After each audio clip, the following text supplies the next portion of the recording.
Hello students.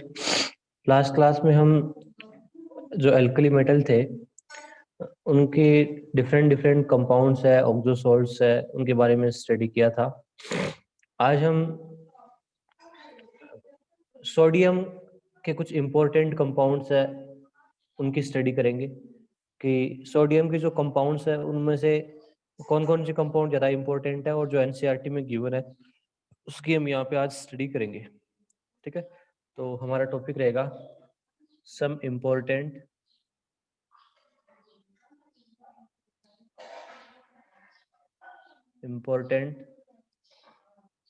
compounds of sodium।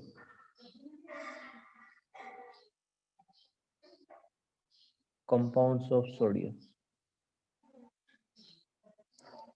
देखो sodium के important compound में जैसे बात करें हम सबसे पहले बात करते हैं Na2CO3 की।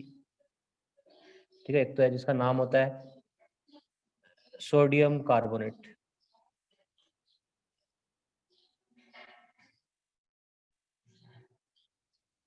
उसके बाद जो सेकंड कंपाउंड है वो है NaHCO3 सोडियम बाइकार्बोनेट या sodium hydrogen carbonate. Sodium bicarbonate. और कंपाउंड देखें तो एक NaOH भी इंपॉर्टेंट है। NaOH को हम सोडियम हाइड्रोक्साइड भी बोलते हैं।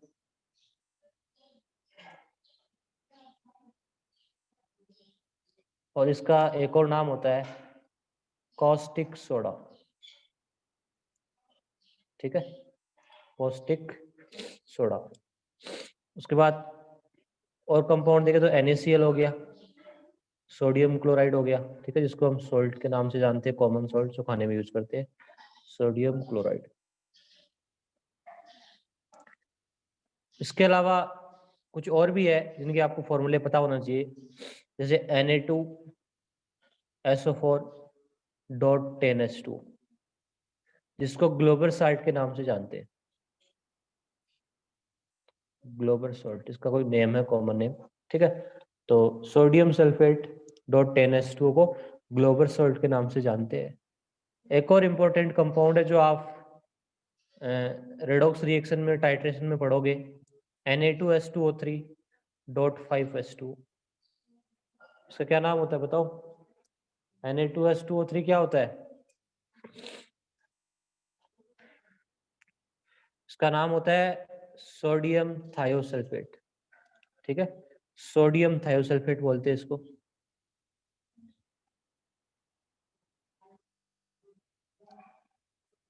थायोसल्फेट। इसका एक और नाम भी होता है, इसको हाइपो के नाम से भी जाना जाता है। ठीक है, हाइपो के नाम से भी जाना जाता है। सोडियम थायोसल्फेट को हम हाइपो के नाम से भी जानते हैं। तो ये बड़ा इंपॉर्टेंट है Na2S2O3। इसके बारे में एनसीईआरटी में कोई डिस्कशन नहीं दिया हुआ है। रेडॉक्स रिएक्शन में इसके बारे में जब हम पढ़ेंगे, आइडोमेटिक टाइट्रेशन में काम आता है। ठीक है, तो वहां पे इसको ज्यादातर यूज करेंगे। और ये ब्लैक और व्हाइट फोटोग्राफी में भी काम आता है। Na2S2O3 है, ब्लैक और व्हाइट फोटोग्राफी में भी काम में आता है। जो AgCl एंड जो AgBr रहता है उसको डिकम्पोज करने के काम भी आता है।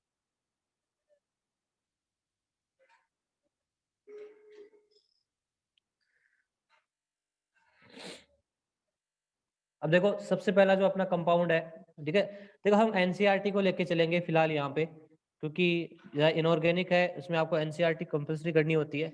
यदि कुछ एक्स्ट्रा चीजें होती है तो मैं आपको करवा दूंगा। ठीक है, बिल्कुल कोई जरूरी है तो उसकी फिलहाल है ना, हम क्या करते हैं, इनऑर्गेनिक की रिएक्शन है ना आगे पी ब्लॉक में बहुत ज्यादा रिपीट होती है, मोस्ट ऑफ द रिएक्शन। ठीक है, तो कुछ जो भी बची हुई जो एक्स्ट्रा चीजें कई बार पी ब्लॉक में आ जाती है ना, तो हमें क्या करना है, जो भी चीजें ज्यादा इंपॉर्टेंट है, ठीक है, जिनको हमें करना ही करना है, कंपलसरी है, वो यहाँ पे हम करने जा रहे हैं। ठीक है, और सबसे पहले हम यहाँ पे पढ़ेंगे सोडियम कार्बोनेट के बारे में।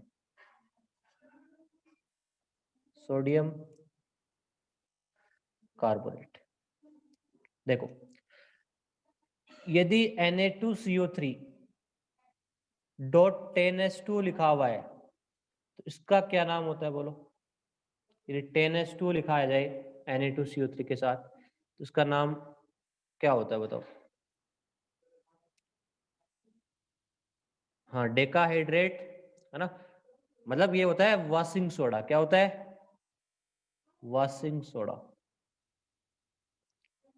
ठीक है, वॉशिंग सोडा होता है वो Na2CO3 का डेकाहाइड्रेट होता है। डेका मतलब 10, जो 10H2 मॉलिक्यूल को रखता है। और यदि बिल्कुल ऐसा का ऐसा लिखा है Na2CO3 लिखा है ओनली, इसका क्या नाम होता है? इसको क्या बोलोगे आप? मतलब सोडियम कार्बोनेट तो दोनों में कोई दिक्कत नहीं है, हाँ। यदि ओनली Na2CO3 है तो इसका एक पर्टिकुलर नेम होता है, इसको तुम क्या बोलते हैं? Soda S. ठीक है ना? या एनहाइड्रस सोडियम कार्बोनेट भी बोलते हैं। ठीक है, आप एनहाइड्रस हाइड्रस सोडियम कार्बोनेट भी बोल सकते हो। मतलब वाटर यहाँ से चले गए, वाटर मॉलिक्यूल। तो क्या वाटर मॉलिक्यूल है तो वो हाइड्रस होता है, यदि नहीं है तो वो एनहाइड्रस होता है। ठीक है, तो इसके कुछ नेम होते हैं, ठीक है, जिनको पता करना होता है आपको। ठीक है, तो ध्यान रहे। अब देखो इसका इंपॉर्टेंट है इसकी प्रिपरेशन। ठीक है, इसकी प्रिपरेशन से क्वेश्चन आया हुआ है, ठीक है, जेई में। और आपको कैसे रटना नहीं है, आपको समझना है। ठीक है, मैं कैसे प्रिपेयर कर रहा हूँ। ठीक है, Na2CO3 को प्रिपेयर कैसे कर रहा हूँ। तो देखो स्टेप बाय स्टेप हम चीजों को यहाँ पे देखते हैं।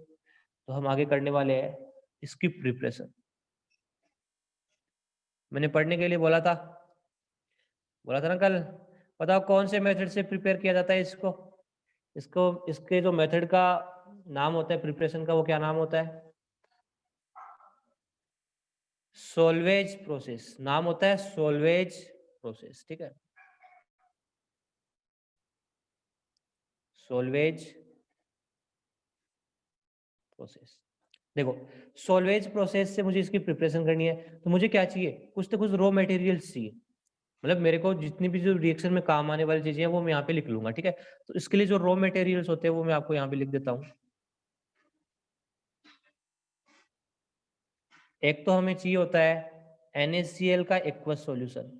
ठीक है, इसको हम ब्राइन सॉल्यूशन के नाम से भी जानते हैं, ब्राइन सॉल्यूशन। दूसरा मुझे चाहिए होता है यहाँ पे कैल्शियम कार्बोनेट।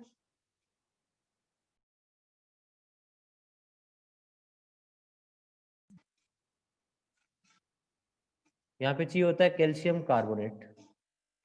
एक मिनट, हैंग हो गया।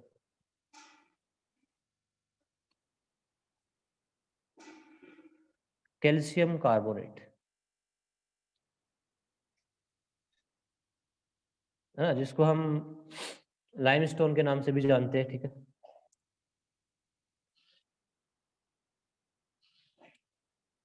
और एक अमोनिया गैस चाहिए होती है आपको। ठीक है, ये आपको रिक्वायर्ड है। अब देखो बनाएंगे कैसे। सबसे पहले क्या होता है, जो कैल्शियम कार्बोनेट होता है इसका क्या फंक्शन होता है? कैल्शियम कार्बोनेट को हम हीट करते हैं और यहां से हम क्या निकालते हैं? कार्बन डाइऑक्साइड गैस निकालते हैं। ठीक है, CO2 है ना। जो दोनों बनने वाली चीजें हमारे दोनों ही काम की है। सबसे पहले हम CO2 को काम में लेते हैं। ठीक है, क्योंकि हमारे पास CO2 काम में आएगी। ठीक है, तो रिएक्शन का जो फर्स्ट स्टेप होता है वो क्या होता है? फर्स्ट स्टेप में क्या किया जाता है? 2 मोल अमोनिया, 1 मोल वाटर और 1 मोल कार्बन डाइऑक्साइड, है ना, उनकी रिएक्शन कराई जाती है। ठीक है, 2 मोल अमोनिया, 1 मोल वाटर, 1 मोल CO2, है ना, और उनकी रिएक्शन से क्या बनता है?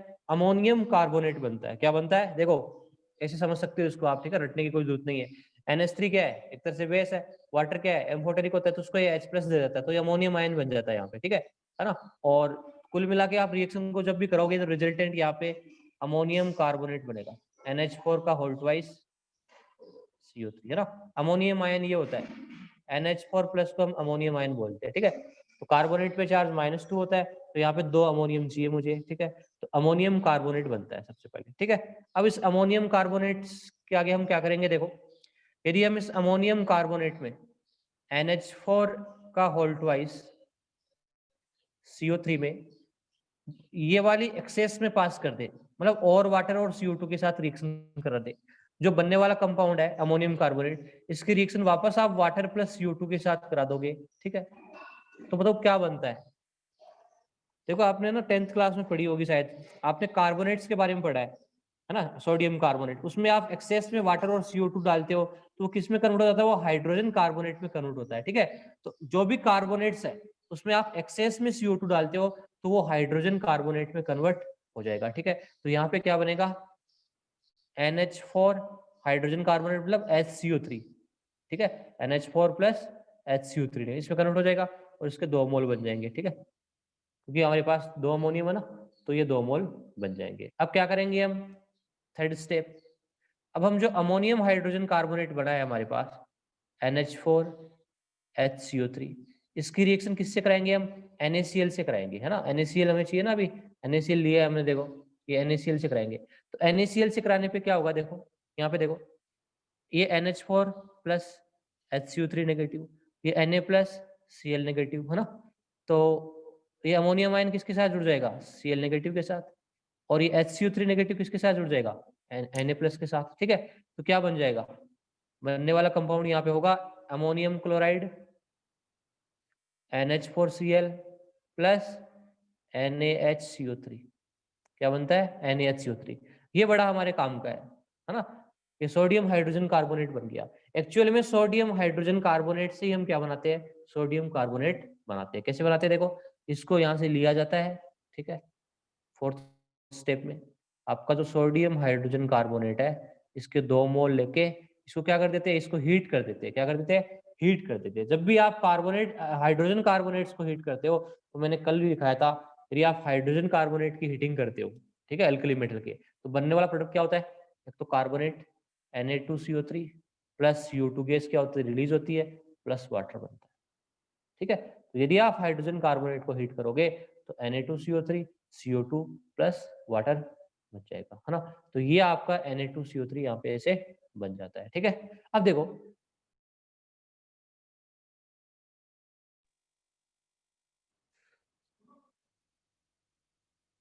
एक दो चीजें इसमें और इम्पोर्टेंट है, कुछ नहीं करवाया अभी तक। अमोनियम क्लोराइड है ना, ये जो साइड प्रोडक्ट है ना, इसका देखो इसका भी यूज हो जाता है यहाँ पे। अमोनियम क्लोराइड है, वो हमारे पास साइड प्रोडक्ट है, और साइड प्रोडक्ट को हम कैसे यूज करते हैं, NH4Cl प्लस, इसमें क्या मिला देते हैं हम, जो कैल्शियम हाइड्रोक्साइड है, ठीक है, जो स्लेग लाइम है उसको मिक्स कर देते हैं, है ना। तो इसको जब हम स्लेग लाइम के साथ मिक्स कर देंगे, तो यहाँ पे क्या बनता है, यहाँ पे 2 मोल अमोनिया गैस हमें वापस मिल जाती है, 2 mole ammonia gas plus CaCl2 plus water. देखो ये 2 Cl नेगेटिव है, कैल्शियम के साथ जुड़ के CaCl2 बना लेंगे, यहाँ से अमोनिया निकल जाएगी, ठीक है, और प्लस वाटर बन जाएगा। तो ये अमोनिया गैस क्या होगी, वापस रिकवर होगी। मतलब शुरू में आपने इसके कितने मोल यूज किए थे फर्स्ट स्टेप में, 2 मोल, और वापस आपको ये 2 मोल यहाँ पे क्या हो गए, मिल गए। इसका मतलब आपका जो अमोनियम क्लोराइड है, ठीक है, उसकी रिएक्शन यदि आप स्लेग लाइम से करा देते हो, तो आपको जो यूज हुई जो अमोनिया के 2 मोल है, वो वापस रिकवर हो जाते हैं, ठीक है। तो अमोनिया गैस की रिकवरी भी सोलवे प्रोसेस में हो जाती है। इससे हमारे पास जो कॉस्ट होती है वो कम लगती है प्रोसेस की, ठीक है, क्योंकि अमोनिया गैस है, हमने जितनी यूज की है उतनी क्या हो जाती है, वापस मुझे मिल जाती है, ठीक है। तो बाकी अमोनिया गैस है ही आपके पास, कार्बन डाइऑक्साइड और वाटर कोई सस्ता ही है, ठीक है। तो ये रिएक्शन आराम से हो जाएगी। हाँ रिएक्शन याद करनी है बिल्कुल, ठीक है, समझ के याद करनी है, ठीक है, स्टेप बाय स्टेप आप किसको कैसे याद करते हो इसको, ठीक है ना, इसमें से क्वेश्चन आ सकता है एग्जाम में, ठीक है। तो याद कैसे करोगे, देखो सोल्वे प्रोसेस बनाने के लिए आपको क्या चाहिए, आपको NaHCO3 चाहिए, है ना, उसको हीटिंग करेगा तो आप, है ना, Na2CO3 मिलेगा। तो NaHCO3 को कैसे बना सकते हैं, उसके लिए मुझे क्या करना पड़ेगा, 2 मोल अमोनिया फर्स्ट स्टेप में, 1 मोल वाटर प्लस 1 मोल CO2, इनकी रिएक्शन कराऊंगा तो अमोनियम कार्बोनेट बढ़ेगा। फिर अमोनियम कार्बोनेट की रिएक्शन वाटर प्लस CO2 के साथ कराऊंगा तो अमोनियम हाइड्रोजन कार्बोनेट बनेगा। अमोनियम हाइड्रोजन कार्बोनेट की रिएक्शन में NaCl से कराऊंगा तो रिप्लेसमेंट कर दो आप केटाइन का एनाइन से, ठीक है, NH4Cl प्लस NaHCO3 बनेगा, ठीक है, ठीक है ये। और फिर NaHCO3 को आप हीट करोगे तो Na2CO3 plus CO2 plus H2O बढ़ेगा, ठीक है। और अमोनिया की रिकवरी हम अमोनियम क्लोराइड में स्लेग लाइम मिला के हम कर सकते हैं।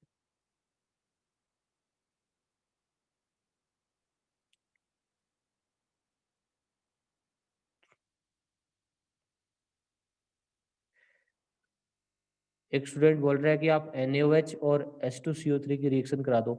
हाँ उससे भी बना सकते हैं, बस है ना यील्ड आती है ना, केमिस्ट्री में यील्ड बड़ी इंपॉर्टेंट चीज है।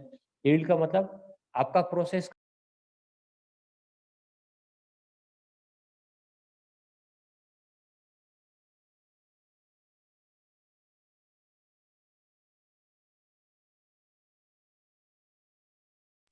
खड़ा कर दिया।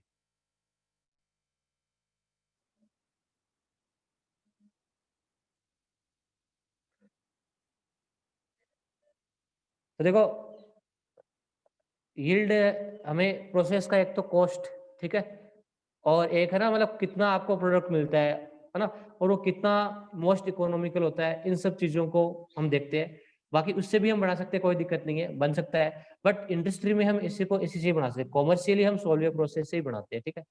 तो ये आपको प्रोसेस ध्यान में रखना है। इसके अलावा कोई और मेथड्स है तो वो भी छोटे मोटे और भी मेथड्स है, जरूरी नहीं यही मेथड है, ठीक है, बट मोस्ट इंपॉर्टेंट मेथड है वो यही है, सॉल्व प्रोसेस, ठीक है। एक और चीज आपने देखा होगा, पोटेशियम कार्बोनेट को हम इस सॉल्व प्रोसेस से नहीं बना सकते। किसको?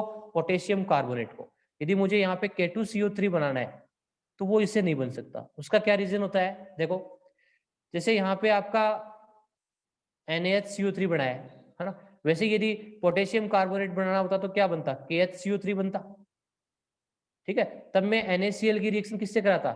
KCl के साथ करवाता, ठीक है। तो जो पोटेशियम हाइड्रोजन कार्बोनेट होता है उसकी सोल्युबिलिटी क्या होती है? बहुत ज्यादा होती है, ठीक है, तो वो सॉल्यूशन में ही रह जाता है ना, तो उसको हम प्रेसिपिटेट नहीं कर सकते। यहाँ पे जो आपका अमोनियम हाइड्रोजन कार्बोनेट है ये NH4Cl से अलग है ना, दोनों अलग हो गए। अलग होने पे इसको हम अलग निकाल के हीट कर सकते हैं, जबकि यहाँ पे जो KHCO3 होती है उसकी सोल्युबिलिटी ज्यादा होने के कारण वो बहुत ज्यादा टू सोल्यूबल होता है, उसके कारण हम उसका प्रेसिपिटेशन नहीं कर सकते इजीली, ठीक है। और इसलिए हम सॉल्वे प्रोसेस से K2CO3 को नहीं बना सकते, ठीक है। तो ये ध्यान रखिए, K2CO3 को बनाने के लिए आप KOH प्लस CO2 यूज कर सकते हो, ठीक है, दोनों की रिएक्शन करा देते हो तो भी आपको K2CO3 मिल जाता है।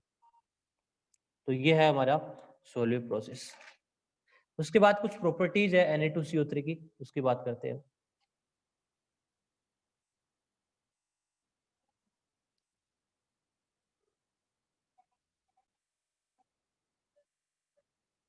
देखो क्या क्या प्रॉपर्टीज है। एक तो Na2CO3 है,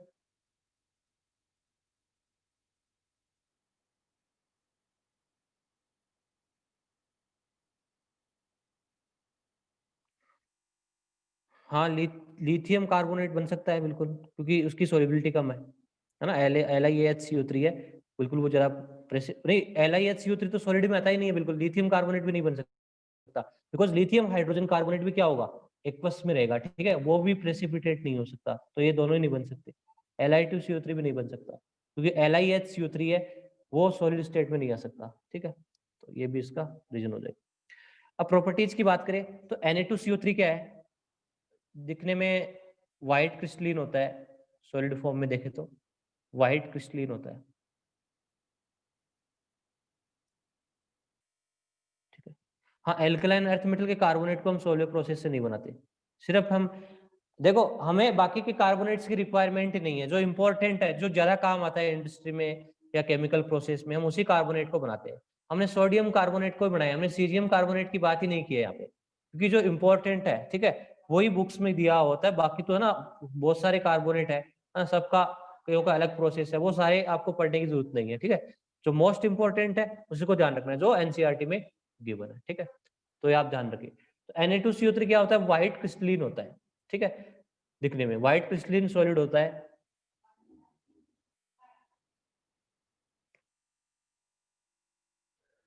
आ जाएगी वॉइस।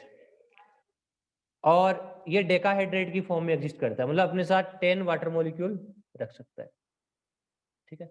इसकी एक रिएक्शन ये ध्यान रखना आप, यदि हम Na2CO3 डॉट 10H2, ये वाशिंग सोडा है ना,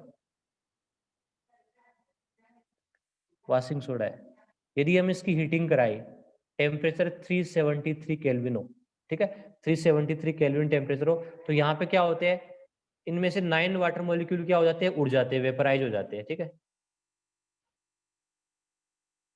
वापस रिज्वाइन कर ले गगनजोत सिद्धू, लिव नहीं करना है, लिव करके वापस रिज्वाइन कर ले।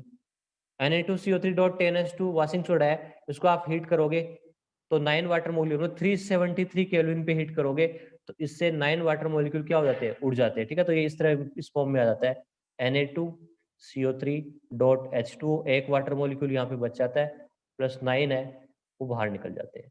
यदि आप 373 केल्विन से ग्रेटर टेम्परेचर पे हीट करोगे, ठीक है, मतलब यदि आप Na2CO3 H2O को टेम्परेचर इससे बढ़ा दो 373 केल्विन से, तो ये वाटर मॉलिक्यूल भी क्या हो जाता है, यहाँ से रिमूव हो जाता है। ठीक है, तो जो बनता है वो Na2CO3.H2O बनता है। इसको हम सोडा एस के नाम से जानते हैं। ठीक है, तो एनसीईआरटी में दी हुई है, उसी की मैं बात कर रहा हूँ, रिएक्शन आपने पढ़ा भी होगा कल। ठीक है, तो सोडा एस इस तरह से बनता है। ठीक है, दोनों का ध्यान रखना, एग्जाम में पूछ सकता है ना, ऐसे मतलब इंटीजर टाइप में क्वेश्चन आ जाए कि टेम्परेचर 373 केल्विन है ना, और उसको हीट किया तो कितने वाटर मॉलिक्यूल रिमूव होते हैं, तो 9, है ना। ऐसे पूछ सकते हैं कि 373 केल्विन पे हीट किया तो Na2CO3.XH2O बना, तो x की वैल्यू क्या होगी, यहाँ पे 1 होगी। ठीक है, इस तरह के क्वेश्चन का आप यहाँ पे ध्यान रख सकते हो। उसके बाद Na2CO3 के यूजेज की बात करें, इसके यूज की बात करें, तो एक तो ये वाटर, सॉफ्ट वाटर है, मतलब हार्ड वाटर है, उसको सॉफ्ट वाटर में चेंज करने के काम आता है। ठीक है ना। तो यूज क्या होता है, फर्स्ट यूज हार्ड वाटर को ये सॉफ्ट वाटर में कन्वर्ट करता है। हार्ड वाटर को किस में कन्वर्ट करता है, सॉफ्ट वाटर में। ठीक है, और क्लीनिंग एजेंट है, लॉन्ड्री प्रोसेस है, वहां पे भी यूज होता है। इसके अलावा है ना, कई इंपॉर्टेंट मटेरियल है, ग्लास, साबुन, सोप, है ना, बोरेक्स, है ना। बोरेक्स क्या होता है, बोरोन का कंपाउंड होता है। कॉस्टिक सोडा, NaOH, है ना। ऐसे बहुत सारे केमिकल्स, है ना, या सब्सटेंसेस को बनाने के भी ये काम आता है। ठीक है, ग्लास को बनाने में, तो देखो ये मैं ना आपको बता रहा हूँ, बस आप पढ़ लेना ये सब। ठीक है, ग्लास है, सोप है, बोरेक्स है, कॉस्टिक सोडा, ऐसे एग्जाम में कोई क्वेश्चन नहीं आता कि इसका क्या यूज होता है। ठीक है, अब तक कोई नहीं आया है, ना आने वाला। ठीक है, बस आप नॉलेज पर्पज के लिए इन सबको ध्यान रखो आप यूज को। ठीक है, पेपर बनाने में, पेंट्स बनाने में, टेक्सटाइल इंडस्ट्री में भी काम आता है। हार्ड वाटर वो होता है जो साबुन के साथ झाग नहीं बनाता, लेदर फॉर्म नहीं करता। ठीक है, हार्ड वाटर वो होता है जो साबुन के साथ झाग नहीं देता, मतलब जिसमें क्या होती है, इम्प्यूरिटीज होती है। इम्प्यूरिटीज कौन सी, कैल्शियम के क्लोराइड सॉल्ट या मैग्नीशियम के सॉल्ट, है ना, क्लोराइड है, सल्फेट है, हाइड्रोजन कार्बोनेट है, ये सब सॉल्ट होते हैं, है ना। हार्ड वाटर और सॉफ्ट वाटर का हमारा एक हाइड्रोजन चैप्टर में पूरा डिटेल में दिया हुआ है। ठीक है, जब मैं पढ़ाऊंगा तो इसके बारे में डिटेल में भी बताऊंगा आपको, हार्ड वाटर और सॉफ्ट वाटर। ठीक है, हार्ड वाटर क्या होता है, जिसमें कैल्शियम और मैग्नीशियम के क्या हो, सॉल्ट हो। कौन से सॉल्ट हो, क्लोराइड, सल्फेट और हाइड्रोजन कार्बोनेट, है ना, ये सॉल्ट होते हैं हार्ड, मतलब हार्ड वाटर में। हाँ, 10th में पढ़ा होगा। ठीक है, तो अभी +1 में डिटेल में आएगा हाइड्रोजन चैप्टर में। ठीक है, तो हार्ड वाटर को सॉफ्ट वाटर में कन्वर्ट करता है। ठीक है, और बहुत सारे केमिकल से, पेपर, पेंट है, टेक्सटाइल है, glass, soap, borax, caustic soda, इन बनाने का काम आता है। ठीक है, लेबोरेटरी में भी इसको हम खूब यूज करते हैं। लेबोरेटरी में देखो दो टाइप की तरह यूज करते हैं, एक क्वालिटेटिव, एक क्वांटिटेटिव। ठीक है, क्वालिटेटिव क्या होता है, जो कलर के बेस पे मतलब हम देखते हैं। क्वांटिटेटिव में हम क्वांटिटी के हिसाब से कोई एक्सपेरिमेंट करते हैं। ठीक है, तो क्वालिटेटिव और क्वांटिटेटिव एनालिसिस में भी ये यूज होता है। बोरेक्स क्या होता है, बोरेक्स होता है Na2B4O7, Na2B4O7.10H2O, ये बोरोन का कंपाउंड होता है बोरेक्स, है ना। इसके भी बारे में आप पढ़ोगे, कौन से चैप्टर में पढ़ोगे, 13th ग्रुप में पढ़ोगे, पी ब्लॉक में, 13th ग्रुप पी ब्लॉक। ठीक है, आगे पढ़ाएंगे। ठीक है, बोरेक्स के बारे में भी, तो इसके यूज है। एक और रिएक्शन इसकी ध्यान रखनी है Na2CO3 की। यदि आप Na2CO3 की रिएक्शन सिलिका से करा देते हो, SiO2 से, SiO2 होती है सिलिका। ठीक है, तो यहाँ पे जो बनने वाला प्रोडक्ट होता है वो होता है Na2SiO3 प्लस CO2। ठीक है, CO2 गैस यहाँ से निकलती है और Na2SiO3 बनता है। इसको बोलते हैं वाटर ग्लास। क्या बोलते हैं, वाटर ग्लास। सोडियम सिलिकेट को बोलते हैं वाटर ग्लास, बिकॉज ये ग्लास में क्या होता है, सोल्यूबल होता है ना, मतलब ये वाटर ग्लास है, ये सॉरी वाटर में सोल्यूबल होता है। वाटर में क्या होता है, सोल्यूबल होता है। हाँ, ये सारी रिएक्शन याद करनी पड़ेगी, अभी तो कुछ रिएक्शन है ही नहीं है, अभी तो कुछ नहीं पढ़ाई है ना, अभी तो नॉर्मल रिएक्शन है, कुछ ज्यादा नहीं है। आप धीरे धीरे आपको आदत सी हो जाएगी। ठीक है, कोई बड़ी रिएक्शन नहीं आई है, अभी तो नॉर्मल आई है। ठीक है,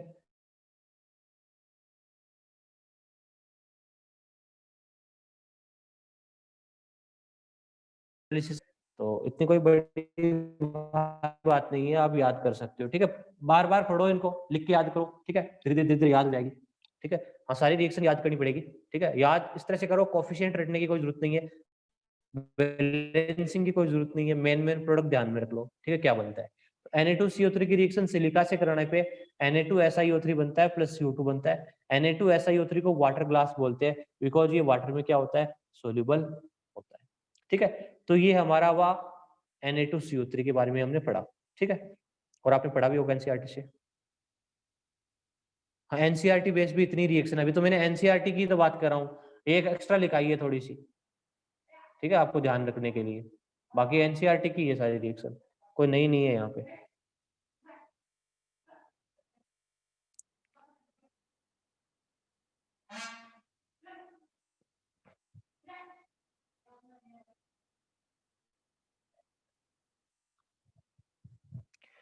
इसके अलावा NaCl है, वो कोई ज्यादा इंपॉर्टेंट इसमें है नहीं, है ना, ये आप इसमें से पढ़ लेना, ठीक है। NaCl देखो, एक बार मैं पैराग्राफ आपको पढ़ के बता देता हूँ, आपको दिख रही तो ये मतलब फोटो दिख रही है तो देख लो, आप इमेज दिख रही है तो NaCl के बारे में आपने पढ़ा होगा, ठीक है। टेबल सॉल्ट होता है ना, इसके बारे में आप ना पढ़ सकते हो NaCl के बारे में, ठीक है।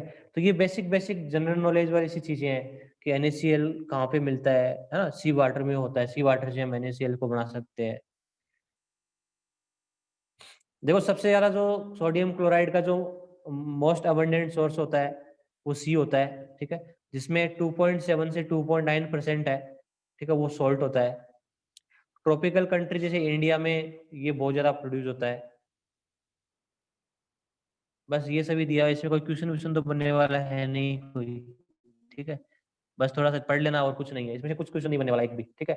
बस एक बार नॉलेज के लिए यहाँ पे दिया हुआ है, वो एक बार पढ़ लेना, ठीक है, कोई रटने की जरूरत नहीं है, चीजों को रटो मत, समझो, ठीक है, समझ के ध्यान में रखनी है आपको, ठीक है।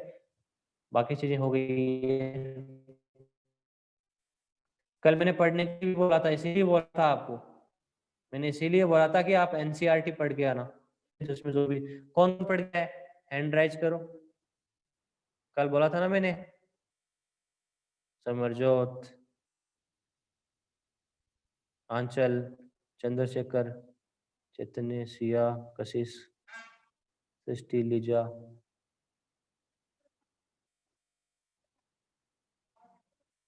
गुरमेर सवाल,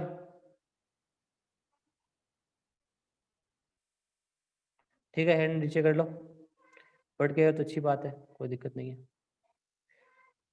अब हम देखो NaOH की बात करेंगे, सोडियम हाइड्रोक्साइड की, ठीक है, उसकी प्रिपरेशन कैसे करते हैं, क्या करते हैं, ठीक है।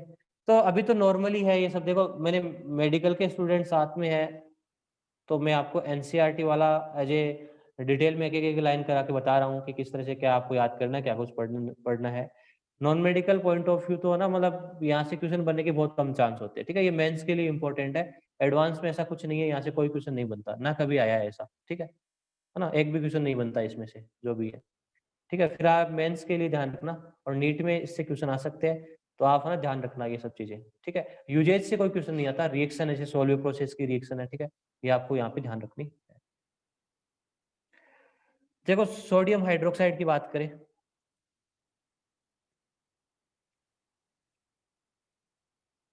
सोडियम हाइड्रोक्साइड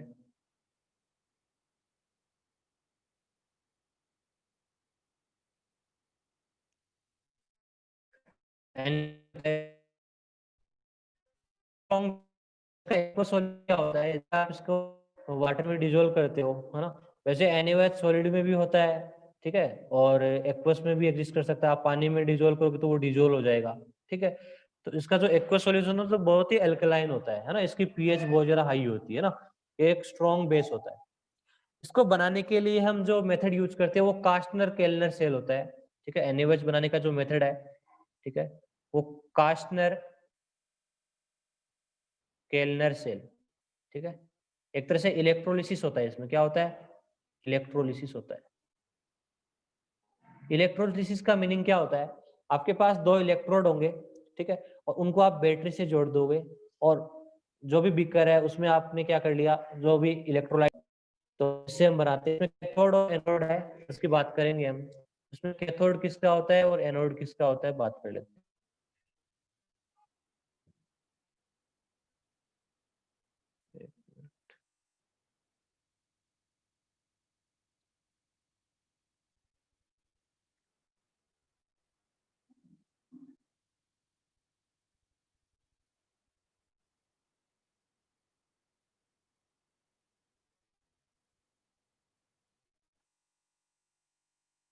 देखो कैथोड है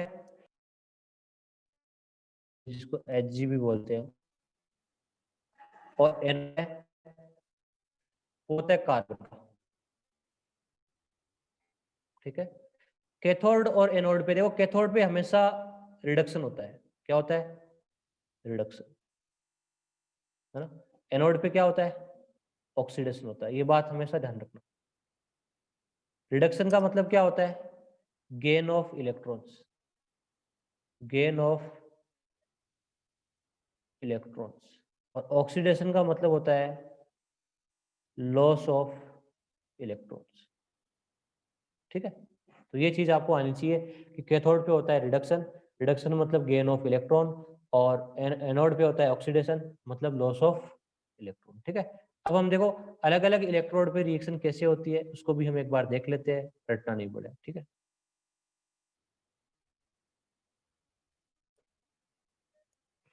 कैथोड पे बात करते हैं सबसे पहले।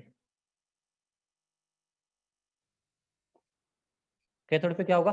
रिडक्शन होगा। अब देखो आपके पास क्या है, मतलब हम एक्चुअली में जो भी इलेक्ट्रोलाइट होता है यहाँ पे NaOH बनाने के लिए जो इलेक्ट्रोलाइट यूज है, ठीक है, एक Na+ है, एक यहाँ पे Cl- है। तो देखो बताओ इलेक्ट्रॉन का गेन कौन करेगा, Na+ करेगा या Cl- करेगा? आपको क्या लगता है कौन गेन करेगा? कौन सी स्पीशीज गेन करेगी दोनों में से? Cl- गेन करेगी। इलेक्ट्रॉन का गेन कौन कर रहा है, Na+ करता है या Cl-? अभी भी कहीं कंफ्यूज है। Na+ की बात कर रहा हूं मैं Na की बात नहीं कर रहा हूं, Na+ की बात कर रहा हूं, और Cl- की बात कर रहा हूं। देखो Na+ के पास इलेक्ट्रॉन्स की क्या है, कमी है ना, इसके पास डिफिशियंसी है, इसने ऑलरेडी लॉस किया हुआ है अपना इलेक्ट्रॉन, ठीक है ना। इस पर आपका Na है वो ऐसे डिपॉजिट हो जाएगा, मतलब इसके चारों तरफ चिपक जाएगा ऐसे। कैथोड पे हमेशा मेटल क्या होती है, डिपॉजिट होती है, तो उसके ऊपर जाके ना ऐसे चिपक जाएगा इसके, ठीक है। तो ये क्या हो जाएगा, Na+ इलेक्ट्रॉन का गेन करके किस में बदल जाएगा, Na में, और Hg के साथ क्या हो जाएगा, मिक्स हो जाएगा, ठीक है। इस चीज को बोलते हैं हम सोडियम अमलगम। क्या बोलते हैं? Sodium amalgam. अमलगम क्या होता है, यदि Hg का किसी भी मेटल के साथ जो मिक्सर बनता है ना, वो अमलगम होता है। सोडियम के साथ है Hg का मिक्सर तो सोडियम अमलगम, पोटेशियम के साथ है तो पोटेशियम अमलगम, ठीक है। इस तरह से आपको ध्यान रखना है, ठीक है, अमलगम का। अब एनोड पे क्या होगा, देखो एनोड पे होगा वो ऑक्सीडेशन होगा, लॉस ऑफ इलेक्ट्रॉन होगा। लॉस कौन करेगा, Cl-, है ना। तो Cl- क्या करेगा, इलेक्ट्रॉन का लॉस कर देगा। कितना देगा, एक का करेगा ना, इसके पास एक ही नेगेटिव ज्यादा है, तो एक ही इलेक्ट्रॉन यहाँ लॉस देगा, इसमें कन्वर्ट हो जाएगा, ये Cl2 गैस में कन्वर्ट हो जाएगा। किसमें? Cl2 गैस में। बैलेंस कर लो, इधर Cl कितना है, एक, इधर कितना है, दो, इधर हाफ लगा दो, आधा लगा दो, बैलेंस हो गया, ठीक है। तो एनोड पे कौन सी गैस रिलीज होती है, क्लोरीन गैस रिलीज होती है। और कैथोड पे कौन डिपॉजिट होता है, सोडियम, ठीक है। अब क्या होगा, सोडियम कैसे, यहाँ पे जो NaHg जो डिपॉजिट हुआ है, मतलब NaHg है जो सोडियम अमलगम है, उसका क्या करेंगे हम, इसको ले लेंगे साइड में, है ना, उसको ब्रेक करके उसको साइड में लेके उसमें क्या मिलाएंगे, इसका हाइड्रोलिसिस करेंगे, इसमें वाटर मिलाएंगे, ठीक है। इसकी रिएक्शन किससे करा देंगे, वाटर से करा देंगे, ठीक है। तो सोडियम की वाटर के साथ अफिनिटी क्या होती है, बहुत ज्यादा होती है ना, मतलब वो NaOH का बहुत तेजी से फॉर्मेशन करता है, ठीक है। तो क्या बनेगा यहाँ पे देखो, मैंने बताया था ना एल्कली मेटल है, वो सोडियम के साथ रिएक्शन करके क्या बनाएगी, NaOH, सॉरी सोडियम है वो वाटर के साथ रिएक्शन करके NaOH plus hydrogen gas plus Hg आपका साइड में रह जाएगा, ठीक है। तो बैलेंस करने के लिए यहाँ पे 2 लगा दो, है ना, और यहाँ पे Hg पे भी कितना आ जाएगा, 2 आ जाएगा, ठीक है। तो इस तरह से NaOH का फॉर्मेशन होता है, ये आपका कॉस्टिक सोडा है, ठीक है, NaOH, है ना। इसको इस तरह से बनाया जाता है ना। कैथोड होता है किसका, मरकरी का, एनोड होता है किसका, कार्बन का, ठीक है, कार्बन का होता है। क्लोरीन का कोई एनोड नहीं हो सकता यहाँ पे, ठीक है, ध्यान रखना, क्लोरीन एक गैस है। तो ये बस बेसिक बेसिक चीजें है ना, कई बार पूछी जाती है, ठीक है, तो ध्यान रखिए आप, है ना, इस चीज को। मैंने आपको समझा दिया कि कैसे एनोड पे रिएक्शन होती है, कैसे कैथोड पे रिएक्शन होती है। एनोड पे ऑलवेज ऑक्सीडेशन होता है, कैथोड पे हमेशा रिडक्शन होता है, ठीक है। अब बात करते हैं NaOH की क्या क्या प्रॉपर्टी होती है, इसकी बात कर लेते हैं। नेक्स्ट प्रॉपर्टीज ऑफ NaOH, ठीक है।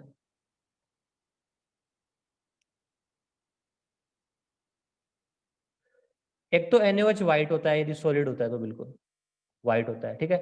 ट्रांसल्यूसेंट सॉलिड होता है, ट्रांसल्यूसेंट सॉलिड होता है। ट्रांसल्यूसेंट का मतलब जिससे लाइट आर पार न जाए, ठीक है, ट्रांसल्यूसेंट सॉलिड होता है।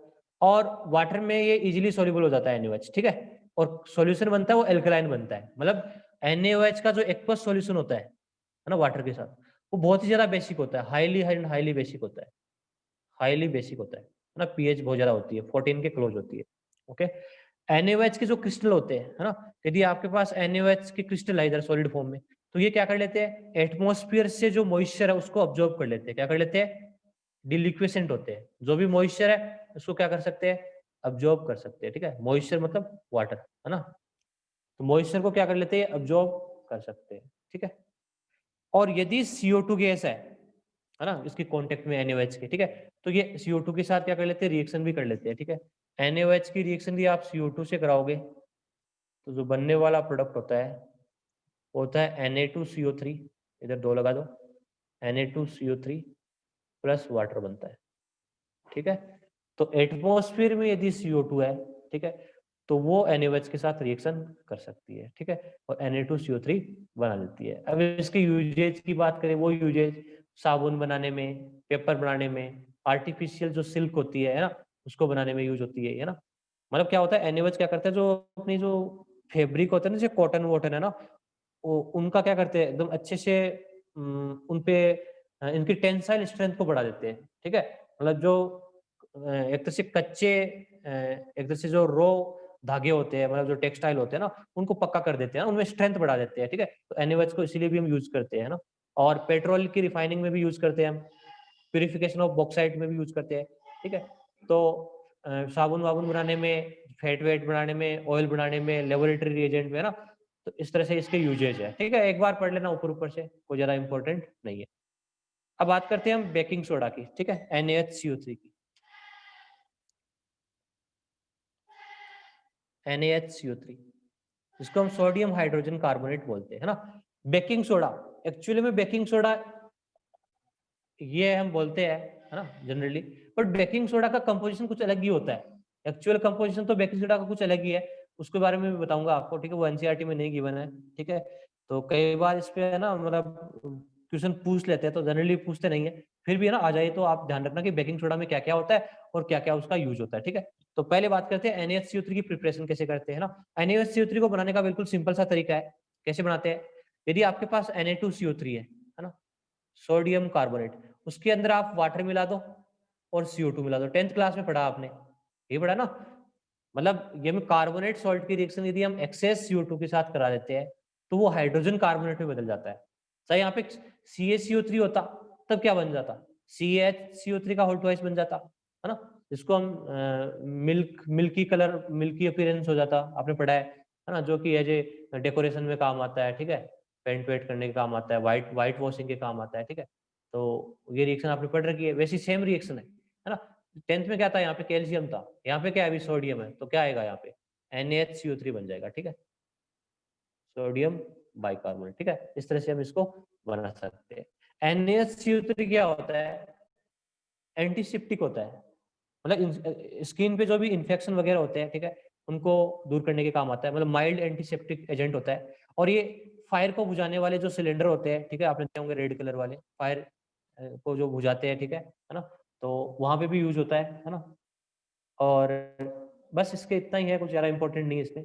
अब आपको मैं बेकिंग सोडा के बारे में बताता हूँ कि बेकिंग सोडा में होता क्या एक्चुअली। ठीक है, तो हम कंपोनेंट्स ऑफ बेकिंग सोडा की बात करते हैं, कंपोनेंट्स ऑफ बेकिंग सोडा।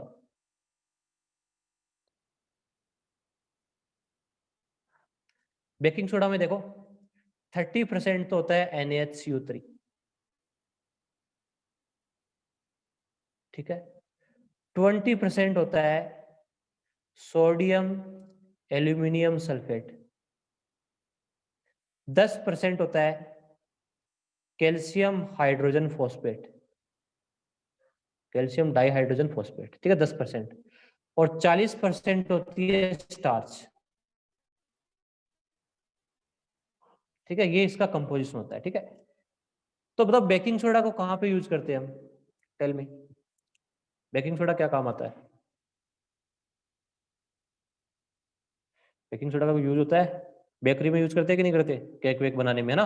बिल्कुल, है ना? आपने कहा केक क्या होता है, बिल्कुल सॉफ्ट होता है ना?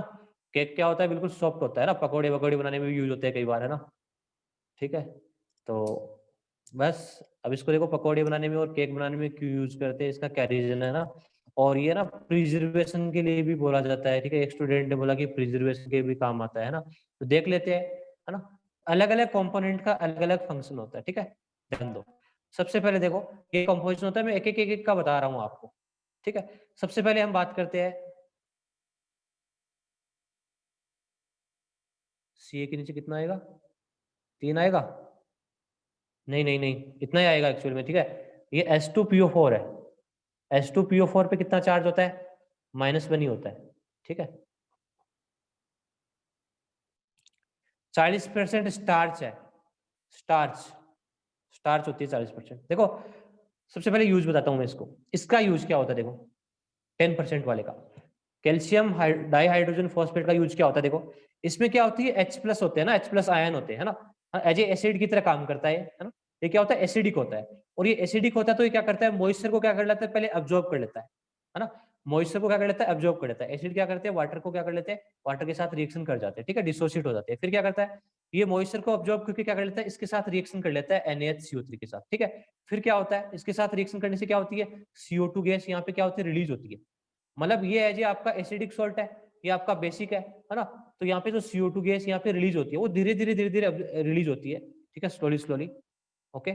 और आपका जो NaAlSO4 का होल थ्राइस है, ये क्या करता है, इसको डिकम्पोज करता है, NaHCO3 को ब्रेक करता है, और ब्रेक करके क्या करता है, मतलब धीरे धीरे डिकम्पोज करता है, ताकि जो कार्बन डाइऑक्साइड है वो धीरे धीरे रिलीज हो। यदि कार्बन डाइऑक्साइड फास्ट रिलीज हो जाएगी तो आपका केक वगैरह फट जाएगा, ठीक है? वो बिल्कुल ऐसे सॉफ्ट नहीं होगा, है ना? देखो पकोड़े में आपने देखा होगा वो धीरे धीरे फूलता है ना, इसमें जो कार्बन डाइऑक्साइड वो धीरे धीरे रिलीज होती है, ठीक है? तो Na सोडियम एल्यूमिनियम सल्फेट क्या करता है, NaHCO3 का डिकम्पोजिशन स्लोली स्लोली करता है, ताकि जो CO2 है वो धीरे धीरे रिलीज हो, ठीक है? और जो आपकी स्टार्च है, ये क्या करती है, बेकिंग सोडा की लाइफ को बढ़ाती है ना? उसकी जो सेल्फ लाइफ है उसको बढ़ाती है ना? मतलब बैक्टीरिया वगैरह से बचाती है, ठीक है? मॉइस्चर को खुद अब्जॉर्ब कर लेती है ना? ताकि चीजें खराब नहीं हो, है ना? और ये भी देखती है कि आपस में कोई रिएक्शन ना कर जाए, ठीक है? आपस में सेल्फ रिएक्शन ना यहाँ पे ना हो जाए, ठीक है? तो स्टार्च क्या करती है, एज ए प्रिजर्वेटिव का काम करती है। वो क्या करती है, बेकिंग सोडा की सेल्फ लाइफ को बढ़ा देती है। ध्यान रखना, कैल्शियम हाइड्रोजन जो फॉस्फेट होता है वो एसिडिक होता है, वो मॉइस्चर को ऑब्जॉर्ब करके क्या करता है, NaHCO3 के साथ रिएक्शन करता है और कार्बन डाइऑक्साइड गैस को क्या करता है, रिलीज करता है। सोडियम एल्यूमिनियम सल्फेट क्या करता है, सोडियम एल्यूमिनियम सल्फेट क्या करता है, वो NaHCO3 को डिकम्पोजिशन को स्लो डाउन करता है, ठीक है? वो धीरे धीरे स्लोली स्लोली डिकम्पोज हो, ठीक है? ताकि जो CO2 है वो इजिली निकले। देखो दोबारा बता देता हूँ आपको एक बार, एक्चुअली में ना मतलब हमें कार्बन डाइऑक्साइड गैस चाहिए, ठीक है? केक वेक बनाने में, है ना? वो धीरे धीरे रिलीज होनी चाहिए, स्लोली स्लोली, ठीक है? तभी वो केक है, उसमें फ्लफीनेस आती है, ठीक है? तो इसके लिए क्या होता है, एक्चुअली में कार्बन डाइऑक्साइड गैस होती है वो NaHCO3 से आती है ना? तो आपका जो कैल्शियम डाइहाइड्रोजन फॉस्फेट होता है ना, ये एसिडिक नेचर का होता है ना? जो भी मॉइस्चर होती है, ठीक है? उसको ये अब्जॉर्ब करके क्या करता है, इसके साथ रिएक्शन कर लेता है ना? और CO2 को रिलीज करता है, ठीक है? और आपका जो NaAlSO4 का होल ट्वाइस होता है, NaAlSO4 का होल ट्वाइस है, ये क्या करता है, इसके डिकम्पोजिशन को धीरे धीरे करता है ना? और CO2 धीरे-धीरे रिलीज होता है। देखो सारी केमिकल रिएक्शन की बात नहीं करेंगे यार, जितनी चीजें रिक्वायर्ड है ना आपको, जितनी याद करनी है वो ध्यान दे लो आप, ठीक है? इनके एक-एक फंक्शन की जो लाइन है वो एक तरह से याद कर लो, बाकी उसमें कोई इंपॉर्टेंट नहीं है, ठीक है? तो सोडियम एल्यूमिनियम सल्फेट क्या करता है, NaCO3 का डिकम्पोजिशन करता है स्लोली स्लोली और CO2 को धीरे धीरे रिलीज करता है, ठीक है? और कैल्शियम हाइड्रोजन फॉस्फेट क्या करता है, ये NaCO3 के साथ रिएक्शन करता है, ये एसिडिक नेचर का होता है, ठीक है? और स्टार्च क्या करती है, प्रिजर्वेशन का काम करती है, बेकिंग सोडा की जो सेल्फ लाइफ है उसको बढ़ाती है, ठीक है? बस इतना ध्यान दे लो, बाकी इसमें कुछ नहीं है इम्पोर्टेंट। तो आज हमने क्या किया, जो एल्कली मेटल थी उनके बारे में ना पूरा डिस्कस कर लिया, हमारा एल्कली मेटल पूरा हो गया है ना? एनसीईआरटी से सारी चीजें हमने कर ली है टोटल, ठीक है? और जो भी रिक्वायरमेंट थी कुछ एक्स्ट्रा चीजें की वो भी कर ली है, ठीक है? तो अब हम क्या करेंगे, कल से हम एल्कलाइन अर्थ मेटल स्टार्ट करेंगे फ्रॉम टुमारो ऑनवर्ड्स, ठीक है? और अभी टाइम बचा है 10 मिनट, ठीक है, तो किसी स्टूडेंट को जाना नहीं है, कुछ क्या होता है कि बिना जल्दी ही क्लास छोड़ देते हैं, ठीक है। एल्कली मेटल आएगा टेस्ट में एल्कली मेटल आएगा, और एल्कली मेटल में से जो इंपॉर्टेंट चीजें है ना, जो शुरू का पढ़ाया हुआ है, ठीक है, जो ये ज्यादा टेक्निकल से है ना, उसका आप ज्यादा ध्यान देना, ठीक है, बिल्कुल। सोल्युबिलिटी इन लिक्विड अमोनिया वाला, सॉल्वेटेड अमोनिएटेड इलेक्ट्रॉन्स, इनको सबसे अच्छे से पढ़ना, ठीक है, और इस पे ज्यादा ध्यान देना। मेल्टिंग पॉइंट, बॉइलिंग पॉइंट, है ना, इन पे आप ज्यादा फोकस करना, है ना। थर्मल स्टेबिलिटी के बारे में अच्छे से देखना, ठीक है, कार्बोनेट्स की, बाइकार्बोनेट्स की, ठीक है, तो वो अच्छे से करना, ठीक है। तो वहां से क्वेश्चन आएंगे, ठीक है, और यहाँ से रटने वाले से क्वेश्चन नहीं आ रहा है टेस्ट में, ठीक है। तो बस ये ऊपर ऊपर से आप एक बार पढ़ लेना, ठीक है, ताकि आपको याद हो जाए।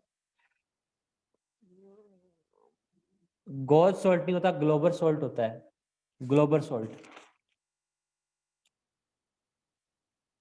ग्लोबल सॉल्ट पढ़ाया था, गॉज सॉल्ट नहीं होता है। Na2SO4.10H2O, Na2SO4.10H2, global salt. कई बार इसका फॉर्मूला पूछ लेते हैं, ठीक है, इसलिए मैंने लिखा दिया है।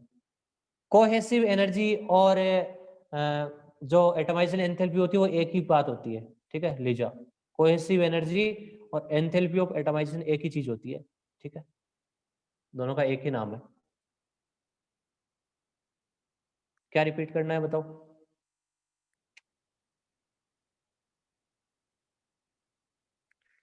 हर सीन क्या रिपीट करना है? अरे ग्लोबल सॉल्ट है, गोज नहीं है, तुम क्या बात करती हो? GLAUBER,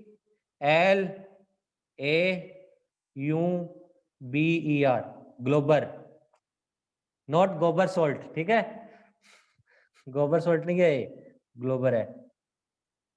वैसे कॉमन नेम और कुछ नहीं है, ठीक है, कई बार ओरिजिन होता है उसके हिसाब से कॉमन नेम बना देते हैं ना। क्वेश्चन है वो एल्कलाइन अर्थ मेटल दोनों से ही आते हैं, ठीक है। अभी देखना क्वेश्चन, देखो अभी तो ना चीजें आएगी, काफी चीजें, मतलब एल्कलाइन अर्थ मेटल है थोड़ा सा, उसमें कुछ और भी ज्यादा चीजें हैं, ठीक है, 3 सेंटर 2 इलेक्ट्रॉन बॉन्ड वगैरह, ठीक है, तो उससे भी क्वेश्चन काफी आते हैं, ठीक है। एक क्वेश्चन आता है मेंस में तो, ठीक है, वो भी श्योर नहीं है आएगा कि नहीं आएगा, है ना, क्योंकि इतने सारे चैप्टर है आपके, ठीक है। तो केमिस्ट्री के टोटल चैप्टर देख लो, टोटल क्वेश्चन आते हैं 25 चैप्टर, तो 25 से ज्यादा हो गया ना, तो सम टाइम आ भी जाता है, कई बार नहीं भी आता, ठीक है, बट आपको पढ़ना पूरा पड़ता है, ठीक है, छोड़ नहीं सकते किसी को भी, चाहे चैप्टर छोटा हो चाहे बड़ा हो, ठीक है। तो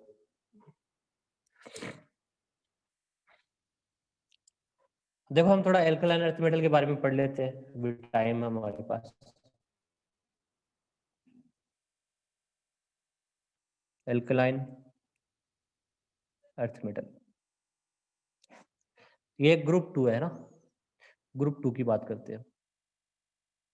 देखो जैसे आपने ग्रुप 1 पढ़ा है, वैसे ग्रुप 2 है, सब कुछ चीजें सेम है, शुरू शुरू की कुछ ज्यादा डिफरेंस नहीं है, ठीक।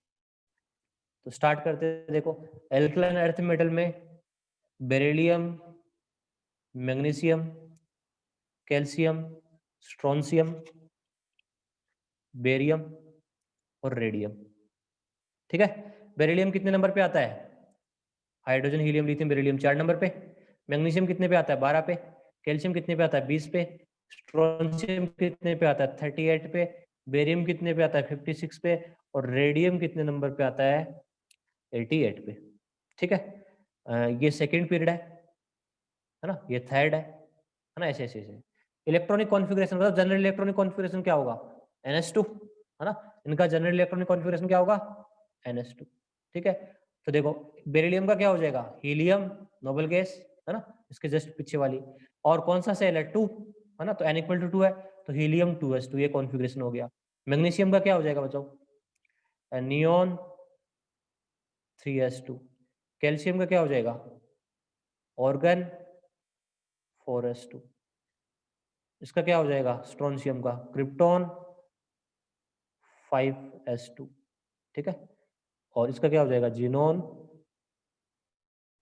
6s2, ठीक है, 54 + 2 56, है ना। और रेडियम का हो जाएगा रेडोन 7s2। रेडियम भी क्या होता है? रेडियो एक्टिव होता है। क्या होता है? रेडियो एक्टिव होता है, ठीक है। रेडियो एक्टिव की हाफ लाइफ होती है, जैसे मान लो किसी रेडियो एक्टिव की हाफ लाइफ है 5 मिनट, इसका क्या मतलब है? मतलब 5 मिनट के बाद उसकी आधी कंसंट्रेशन या आधा मास क्या हो जाएगा, खत्म हो जाएगा। ठीक है, ये होती है उसकी हाफ लाइफ। ठीक है, बिल्कुल हाफ लाइफ मतलब आधा खत्म हो जाएगा, है ना, उस टाइम के बाद। और इनको एल्कलाइन अर्थ मेटल इसलिए बोलते हैं बिकॉज इनके जो ऑक्साइड होते हैं वो अर्थ में प्रेजेंट होते हैं और उनकी नेचर क्या होती है, बेसिक होती है। वाटर के साथ रिएक्शन करके हाइड्रोक्साइड प्लस हाइड्रोजन गैस देते हैं। सारे वाटर के साथ रिएक्शन नहीं करते, ये भी आपको ध्यान देना, मैं बताऊंगा कौन कौन नहीं करते, कौन कौन करते हैं। ठीक है, अब बताओ एटो atomic size top to bottom जाने पे क्या होगी, atomic size top to bottom जाने पे क्या होगी, इंक्रीज। ठीक है, साइज इंक्रीज होगी, है ना। आयनाइजेशन एनर्जी क्या होगी, डिक्रीज होगी। तो मेटेलिक कैरेक्टर क्या होंगे, इंक्रीज होंगे। ठीक है, इलेक्ट्रोनेगेटिविटी टॉप टू बॉटम जाने पे क्या होगी, डिक्रीज होगी। ठीक है, बस यही तो चीजें हैं और क्या, है ना। ये तो होगी कॉमन चीजें तो होगी इनमें से, है ना। बाकी है ना और चीजें हैं, उनकी भी हम बात करेंगे। ठीक है, केमिकल रिएक्टिविटी है ना उनकी एक्वस फेज में और गैस फेज में ना टॉप टू बॉटम जाने पे दोनों ही में इंक्रीज होती है। ठीक है, इनकी एक्वस फेज और गैस फेज में chemical reactivity top to bottom जाने पे इंक्रीज होती है। ठीक है, वो भी एनसीईआरटी में आप डाटा के हिसाब से देख लेना। ठीक है, स्टैंडर्ड रिडक्शन पोटेंशियल आपको गिवन होगा टेबल में। ठीक है, तो आपका क्या काम है अभी, कल आप क्या करके आओगे, पहले तो जो भी है नोट्स वोट्स अपने बना लेना, रेडी कर लो इसके। ठीक है, एल्कली मेटल के कल मैं एल्कलाइन अर्थ मेटल के नोट्स प्रोवाइड करूंगा आपको, है ना। तो आप टेस्ट की तैयारी करते रहो, अभी एल्कली मेटल पे फोकस करो, एल्कलाइन अर्थ मेटल में कुछ ज्यादा फोकस नहीं करना है। कल जो मैं पढ़ाऊंगा वो आपको टेक्निकली होगा, उसको पढ़ने की जरूरत नहीं है वहां जाके। ठीक है, आपको ऐसे ही याद हो जाएगा। और फिर हम ट्यूसडे को ना मतलब 2-3 दिन में खत्म कर लेते हैं इस चीज को भी, एल्कलाइन अर्थ मेटल को भी। ठीक है, इसको पूरा कर लेंगे जल्दी, है ना। और फिर देखेंगे कि जो टाइम बचता है तो हम कौन सा चैप्टर करें, है ना। कोई छोटा सा चैप्टर ले लेते हैं, मतलब जैसे ये एस ब्लॉक छोटा था वैसे हम एक कोई छोटा और चैप्टर ले लेंगे, हाइड्रोजन के बारे में पढ़ लेंगे। ठीक है, और तो क्या कर सकते, क्योंकि बाकी एक खुल हो सकता है एकेडमी भी खुल जाएगा ना, पता चल जाएगा। पी ब्लॉक बड़ा नहीं है, बट पी ब्लॉक है ना थोड़ी रिएक्शंस वगैरह तो ज्यादा ही है ना, तो वो आपको मैं नहीं ये थोड़ा सा ना रिएक्शन वगैरह कुछ थोड़ी बहुत ज्यादा हो जाती है ना, थोड़ा सा ज्यादा सा समझने वाली चीज है। केमिकल बॉन्डिंग के कॉन्सेप्ट बहुत ज्यादा यूज होती है पी ब्लॉक में, तो हो सकती है कि 20-21 तक, कोई दिक्कत नहीं है। पहले आप एस ब्लॉक कर लो, फिर टाइम बचता तो मैं हाइड्रोजन करवा दूंगा आपको। ठीक है, हाइड्रोजन छोटा ही है ना, उसमें है ना वो ज्यादा मतलब ज्यादा मतलब दिमाग खर्च करने वाली चीज नहीं है हाइड्रोजन, तो वो करवा दूंगा आपको, है ना। बेसिक बेसिक चीजें हैं उसमें, है ना, तो वो कर लेंगे हम हाइड्रोजन वाला जितना हो पाता है। ठीक है, बाकी का बाद में देखेंगे जो भी है। ठीक है, फिलहाल आप जो भी काम दिया जा रहा है उसको करो। ठीक है, कल बात करते हैं। ठीक है, इसको अच्छे से पढ़ो आप। ठीक है, एस ब्लॉक है उनको याद करो, रट्टा तो मारना ही पड़ेगा थोड़ा बहुत तो। ठीक है, जितना मार सकते हो उतना मारो रट्टा। ठीक है, और क्वेश्चंस करो। ठीक है, देखो एक और चीज ध्यान रखना, कई बार हम क्वेश्चन करते हैं ना उसमें है ना कई क्वेश्चन है ना मिक्स आ जाते हैं। ठीक है, ध्यान रखे उन क्वेश्चन को आप टिक कर लो। ठीक है, बाद में पूछ लेना उन क्वेश्चंस को। ठीक है, मॉड्यूल में हो चाहे टिक कर लो नहीं। ठीक है, क्योंकि एस ब्लॉक के कई बार पी ब्लॉक के भी क्वेश्चन इसमें डाल देते हैं ना, थोड़ा सा ध्यान देना वो। ठीक है, प्रीवियस जितने आपसे हो पाते हैं उतने सारे क्वेश्चन आप ट्राई कर लो। ठीक है।